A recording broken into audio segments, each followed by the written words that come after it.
iki lho dadi wong lanang blas nanti pikiran. Wes kere ra kerja malah ngeslot karo selingkuh. Aku jalan cerai saiki. Aku wis ra kuat. Cerai ya cerai. Kan urus rasa cangkeman. Kowe dadi wong wedok ya ora tau gelem ngurus omah. Malah sibuk tiktokan. Wis, rasa padu ning ngarepe anak. Anake ben simbah sing gedhekke. Sing kuat yo Le. Ora ono sing njaluk dilahirke. Nang keluarga sing kaya ngene. Tak tampa apa anane, kabeh kahanane. Yen pancen ngene iki takdire. Itu iso kuat balungane. Marga ora disangga wong tuane.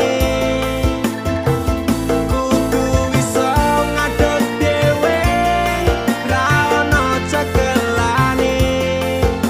Ngene men anak sing rusak omahe. Nek kelingan bapak ibu nangis tenan atiku doi-doi dhewe-dhewe dadi bubar keluargane. Pedhot ning tengah dalan hancur kabeh harapan. Urip kurang arah ora ono tujuan. Maka dadi bajingan urip turut dalan mapun dadi pelampiasan bingung ra duwe jalan kurangi kasih sayang ra tau diperhatikan dadeke yakuan mak sing ra duwe masa Ora depan ono sing njaluk dilahirke. Nang keluarga sing kaya ngene. Tak tampa apa anane, kabeh kahanane.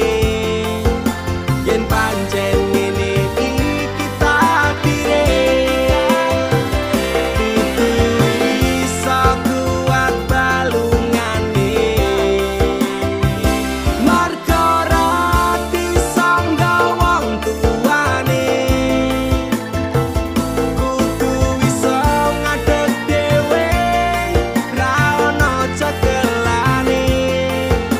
Ngene men anak sing rusak omahe. saiki bapak ibu wis rapi dhewe-dhewe ilang tanggung jawab nganti lali ro anake urip karo simbahe kecilik tekan semene pak bu aku wis gedhe iso golek duit dhewe Saelek-eleke ibuku tetep sing lairke. Saelek-eleke bapakku tau merjuangke. Aku korbane wong tuwa ra pengen urip rekoso. Tak bukteke aku iso sajan karo ngamper lara.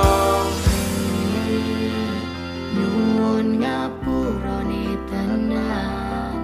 Bukane bapak